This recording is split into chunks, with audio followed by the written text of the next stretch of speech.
this interview series ahead of Cloud and AI Infrastructure on the 12th and 13th of March at Excel London. I'm Rebecca Uppendale, tech reporter at Techarati, and today my guest is Ben Pearce, founder at Elevated U. Ben will be speaking at next year's event, but today we'll be discussing 3 inventions or innovations that have shaped his life. So thank you for coming on to this interview series, Ben. How have you been? Are you excited to talk to me? Please say yes. Yeah. I am indeed, Rebecca. Very excited to talk to you. You'll be pleased to know. And yeah, I'm doing well, although as we record it, it's a chilly day. So I've got a little blanket across my knees to keep myself warm. Fantastic. And so you prepared 3 innovations or inventions for us today. Could you please tell us what the first one is and a little bit about why you selected that? Yeah, sure. Well, the first one I think is pretty obvious, really, which is the Terminator. So technically not invented yet, and hopefully will never be invented. But the idea, the notion of it is something that was invented years ago, back in the early 80s or mid 80s or something like that. And I remember when I was a kid sneaking and stealing a VHS copy of the Terminator because I was too young to watch it.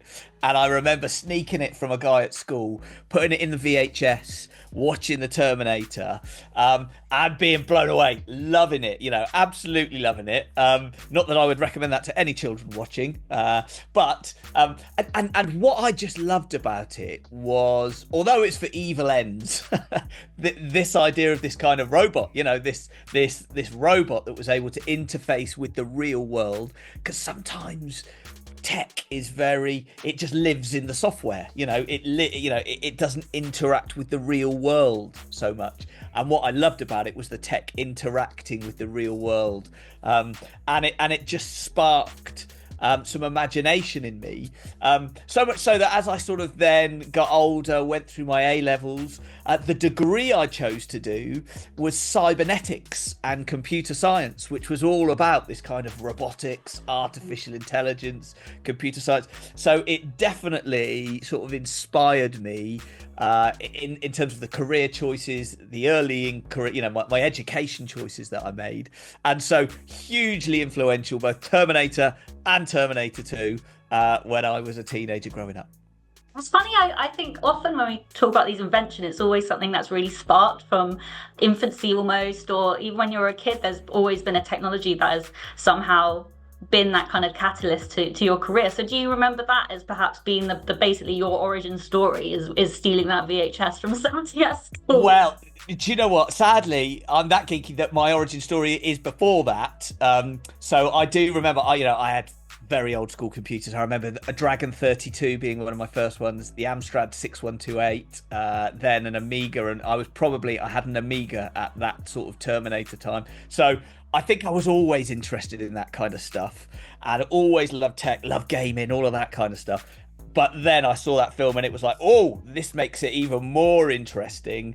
And then as I continued to learn coding and sort of learn more about what goes on behind the scenes, it was definitely something that sparked that and amplified it. Fantastic. And so if you were to reimagine the Terminator now with today's advancements and technologies, what would be the top thing you would add to it, apart from this kind of like murderous streak, I imagine, like get that out straight away. But Is there anything you would like to add to the Terminator to make it even more awesome? Wow, that is a great question. Do you know what? I rewatched Terminator 2 just the other day. It was on one of the streaming sites, and I rewatched it the other day.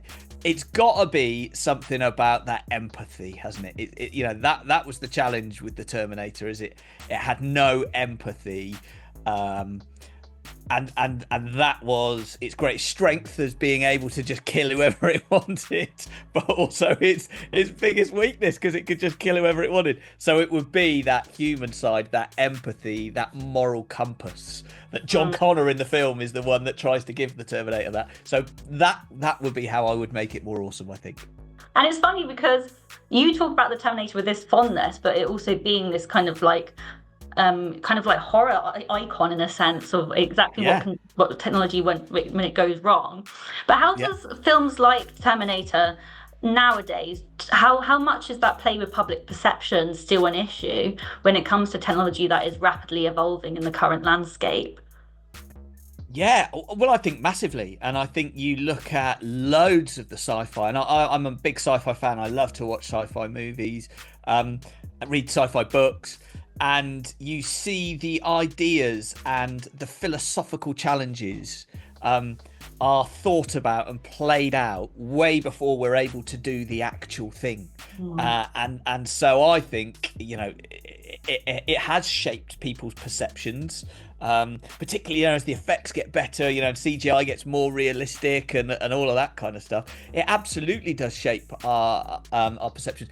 A great example being sharks and Jaws, right? I know it's not sci-fi, but like everybody's scared of sharks because of Jaws, right? And so I think that's a really interesting thing. What filmmakers say shapes a lot of what society takes on, and there's a responsibility in that. I'm not sure they always think about that, and I'm not sure if they always care about that because it's telling a great story. I don't know. I'm not a filmmaker, but it definitely shapes it. Yeah. Fantastic. And so, shall we move on to your second invention? What is that, and why have you chosen it? Yeah, well, my second choice, I think, is equally as obvious. It is PowerShell. So we have gone from a full robot with AI in society to a command line interface and scripting language, entirely different. Now, the reason I love PowerShell so much is it came out, God, I'm trying to think now what years it came out. It's somewhere in the noughties, somewhere in the mid-noughties it was released. And at that time, I was spending a lot of time working with infrastructure, and those were back in the days where we had servers that were made of metal, and we were just starting to get into virtualization, and we needed to automate tasks. We needed to automate user accounts. We needed to do all these repetitive tasks again and again and again and again. And PowerShell came out and was an amazing way to do that. And it came out, and I was working at Microsoft at the time, and I was an early adopter. So I worked a lot with the product group, so the people that had created it, a chap called Jeffrey Snover, who was the main architect. And it was amazing because I jumped on that train really early, and it was brilliant for the world of tech, and it was brilliant for my career. And it was where I first started getting and speaking at shows and that kind of stuff, because I was an early adopter of PowerShell. The technology was taking off. They needed somebody that could get on stage and talk to people about what it was, why it was so powerful, how you could use it. And that was what I did. And so I used to travel the world, speaking at global conferences. More often I travel the world and be in windowless basements talking to people about how they could really use, but the glamorous bit is the shows, but the reality is, what you were there, helping people. And it was just really early automation, which is now so much a key part of DevOps and those sorts of things, the infrastructure as code. So it's like the early days of that. It really accelerated my career, and it got me also into this love of shows and speaking and getting out in front of people and how you effectively communicate. So for that reason, PowerShell was my second choice.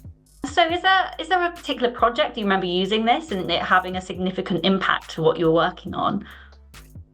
God, yeah. So loads. Let me just think about that, because my job at the time was I was a consultant, and so what I was doing was going around and helping other people. So I would teach people how to use it, and they then had their own challenges. They go back to a bank they were working at, or they go back to a retailer that they were working at, and use that.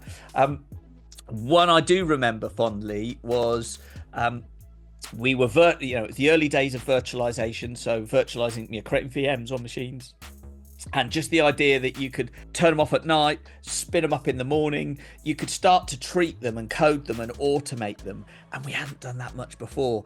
And I remember working with some people that were doing training labs, and just how they were able to just, spin up these labs, do all this stuff, throw it away. It was all automated. And what would have taken them hours and hours and hours, they could then just click a button. And it was whoop, we've now got a training lab. And these were for big events, so there'd be hundreds of people coming in to do hands-on labs, and whoop, they'd spin it up, and then whoop, they'd take it down.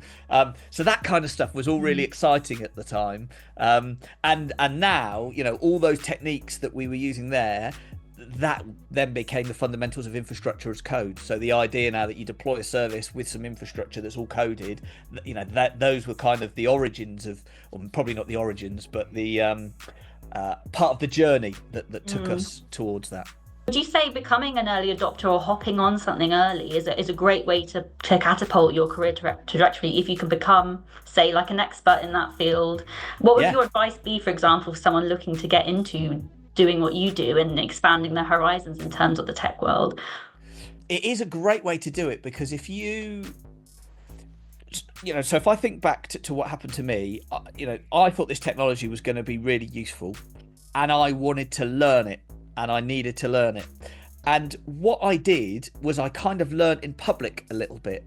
So I was like, right, well, I'm new to this and I need to learn it. So as I learn this thing, let me just share it. And I had a blog and that kind of stuff. I was like, let me just share what I've learned. I've just put it out there. Otherwise, it's just sat on my laptop or just sat in the cloud or whatever it is.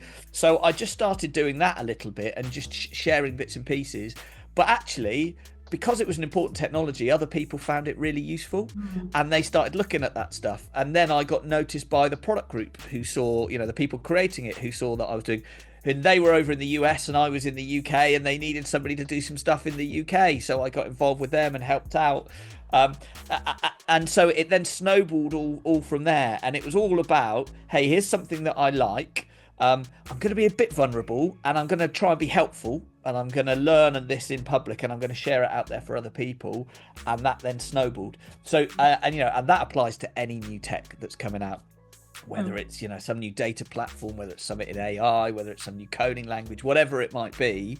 But if you've got a passion for something and you love to help people and you're prepared to be a bit vulnerable and get out there, I think it was a massive career accelerator for me. Would you like to share anything with us about what you're currently with up to? PowerShell? Do you know what? I have not done much with PowerShell. Do you know what? That's a lie. Just the other day, I dusted off my PowerShell skills. And this was this takes it up to the brand new age. I just needed to take 2 CSV files and I needed to merge them, and I just needed to do it quick and dirty. I knew PowerShell could do it. I was like, I've forgotten a bit of this syntax. So I went into ChatGPT and I typed in, write me a PowerShell script that merges 2 CSVs and outputs it to a merged file. And Bosch created me the script, and I was able to read it, check it was all working. It hadn't hallucinated and created something horrible. Bosch, there you go. And I was then able to use that because it was a task that I needed to keep doing. There you go. So I dusted PowerShell off just the other week. But no, I must admit, I don't work as deeply anymore in the tech, and so I use it less and less, I'm afraid. You kind of Frankensteined this kind of on a new technology. I think that's so clever of a way to marry the technology of bygone, and then one that is still emerging and is so widely being adopted. I think that's fantastic. And I would say, I think PowerShell is still used by a lot of people. It's not gone. It's just me not using it as much anymore. It's still a big player out there in the cloud space. Fantastic. Right, I'll keep it updated in my mind. Your final invention or innovation, if you'd like to share with us what that is and why. Yeah, so my third innovation is precision medicine. And couple of reasons for that. So let me tell you the first reason. So the first reason was my daughter was diagnosed with scoliosis. She was about 8 at the time. And so the treatment that she needed, there were 2 options: either full spinal surgery, because it was quite a big curve of the spine, either big spinal surgery, where they would have put 2 metal rods down the side of a vertebrae, and she'd have had to have multiple operations as she grew and did that. The other option, which is the option that we went down, was to use bracing. And there was a new type of technology called asymmetric bracing, as opposed to, if anybody's around, the Boston brace is what lots of kids have as braces. Now, this asymmetric bracing, the way it would work is she would have her body scanned with something a bit like a Kinect. If anybody remembers Kinect on the Xbox, an infrared scanner, and it 3D maps. And they would map her torso, and then they would build a customized brace that she would need to wear 22 hours a day. That would be, tilting her the other way and helping her with the curve. Now, that was a unique piece of orthotics, if that's the right word, a unique brace that was made for her, very precise, custom made. And only a few years ago, that wouldn't have been possible to do that type of stuff. And she was able to do that. And then she's then been wearing that for the last 6 years. And, her curve is down to 0 degrees. So it has fixed it. And so whilst, old school doctors were saying, okay, we literally need to use the scalpel and we're going to use metal rods, there was a new way of thinking that we explored and we decided to trust, and of precision medicine. And we've watched, with a lot of dedication from her wearing this brace, we've seen it fix this issue. And you see that, and then you think about how this idea of precision medicine, not just a generic fix, but let's look at you, let's look at the issue you've got, your body type, your blood type, your DNA, all the things about you, and now let's create a treatment for you that's going to work and minimize side effects. And I think that's a really exciting innovation. And so to see the progress of that, that is just amazing. So third innovation there. I think I agree as well, and how much less invasive that avenue was to explore, especially on someone being so young and having a mold created that grew with them, as opposed to having all this kind of damage done for a corrective measure. I think is actually quite awesome when you think about it. And that's the thing that excites me a lot with like data and genome mapping, is the bespokeness of a treatment, as you mentioned, to a patient. And so, how do you think this will develop over time? Do you think there'll be more trust in the healthcare industry when it comes to integrating technology? Where do you think it's going to go from here? Firstly, I want to say is I'm a dad of a daughter with a very small window of what's happened here. I am not an educated doctor. I don't have, so I just, I want to be clear that this is the perspective I'm coming from. But I was chatting to one of the orthotists that my daughter is working with, and they are starting to go through NHS trials on this, because we had to pay for this, right? This was a private treatment that we've had to pay for.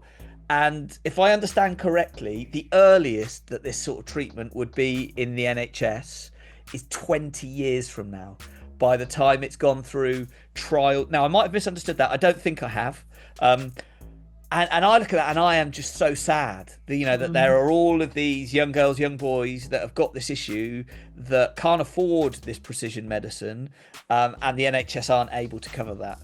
Now, that said, you can't be gun-ho with people's bodies, and you can't start using treatments that aren't fit for purpose, that have all kinds of unforeseen consequences. So there's got to be some kind of balance. And I don't know where that balance is. That's probably quite a philosophical discussion. But I feel sad for the people over the next 20 years that can't have the treatment. 20 years that can't have the treatment that my daughter did. I feel very blessed that I was in a financial position to be able to pay for that treatment. I also think, you can't go on with experimental treatment in every situation, because there's going to be a lot more heartache, a lot more... So, I don't know the answer, but I hope it speeds up in a sensible way that can help as many people as soon as possible. Yes, I think you've approached that in a very fair way. But I think having a first-hand approach to exactly how this medicine can affect someone's life, I think it's a way of kind of cementing more of that trust involved in that. And I think, we have our show coming up next year, and this is a way for people within the tech sphere to kind of share their insights and maybe help demystify some of the concepts that we're seeing thrown around. Do you think there needs to be more of a collaboration between tech companies or people working in the space, and then those people who are probably more so in the public sphere of it, that maybe aren't as exposed to the tech and to the technology? Yeah, always. I think, as we sit and record here today, it feels society, there's the culture wars going on of little tribes arriving, where we're right and you're wrong, and we're not going to talk and we're not going to collaborate. And we see at the moment governments are moving more towards protectionism, and isolationism is on the rise globally. And I do think that is just the wrong way to go about it. The best way is to be connected, to collaborate, to exercise empathy. You know, that's going to come back to try and understand people from different perspectives and to work together. And I know it's maybe a bit of a paradise I'm talking about, but if we could be connected and collaborative, and people from the real world and people from the digital world are able to work effectively together, I think that could be a really positive thing. Now, again, you've got to balance it well. You know, so maybe we could think about social media as an example here of what we thought was going to be a great way to, I don't know, share photos of what happened at the Harvard bars or whatever it was when Facebook was created, versus the election, the impact it has on democracy and elections today. That, you know, that's not where it was. So we've got to be, mindful and consider the difference. But I think talking together and collaborating has got to be the root of all of that. I just have one more question for you. And so you'll be speaking at a session next year at Cloud and AI Infrastructure. What can people expect from a session by you? Do you have something you'd like to communicate to us before? That's a little kind of like teaser. Yeah, well, I can offer a few teasers. I mean, I guess where I'm coming from is tech is great. Tech can do so much. But so often the answer isn't just the tech. To get stuff done, you need the tech, but also you need to be able to, as a person in tech, you need to be able to influence people. You need to be able to persuade people. You need to be able to make the complex simple, because that's how stuff gets done. You've got this amazing idea, and now we are able to work together with our broader internal departments, or with our customers or partners, whoever it is, and we're able to make that complex simple. We're able to persuade and convince so that stuff gets done. And that's where I focus my time now in the tech world, is how I can help humans in the tech world develop the skills they need to have impact, to have influence, and get the things that they want done, to get them done. So that's what we'll be talking about in London.